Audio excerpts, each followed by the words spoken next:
Two of the most prominent intellectuals associated with the Harlem Renaissance were Marcus Garvey and James Weldon Johnson. What did these men do? How did they advance the Harlem Renaissance? Marcus Garvey was born in Jamaica in 1887. Early in his life, he became a passionate supporter of the Pan-African movement.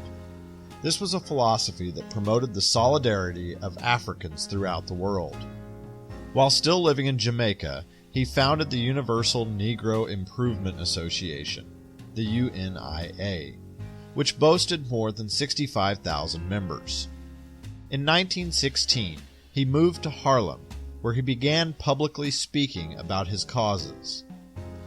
He became convinced that people of African descent should return to their homeland in Africa, and as a result, he attempted to revitalize the nation of Liberia, a country which had been founded by the American Colonization Society in the late 1800s. He hoped to build railroads, factories, and colleges in the country. He even established the Black Star Line, a shipping company that was to transport goods and even people to Africa. However, after pressure from foreign nations who hoped to colonize Liberia, he eventually abandoned the plan. While Garvey gained a considerable following in the United States and worldwide, not everyone was a fan. Other black leaders of the day, such as W.E.B. Du Bois, criticized Garvey and claimed he was a dangerous enemy to African Americans.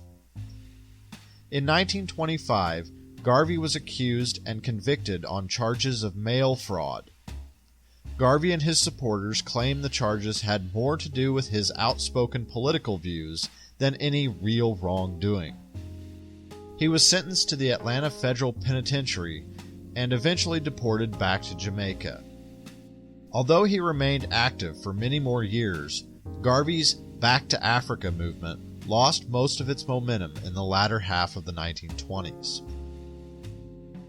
James Weldon Johnson became politically active in the 19-teens. In 1916, he started working for the National Association for the Advancement of Colored People, or the NAACP. Johnson organized parades and other mass demonstrations, protesting lynchings throughout the South and race riots in the North.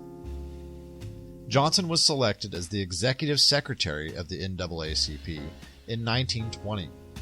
This meant that he was essentially its chief operating officer, a position which he held for 10 years. During that time, he fought valiantly against the crime of lynching. In 1921, his efforts led to the House of Representatives passing the Dyer Anti-Lynching Bill. However, this bill was defeated in the Senate on more than one occasion and never became law. Throughout the 1920s, he also encouraged the movement that eventually became known as the Harlem Renaissance. He helped promote young African American authors and worked to assist them in becoming published. He also became well known for his own poems, novels, and songs.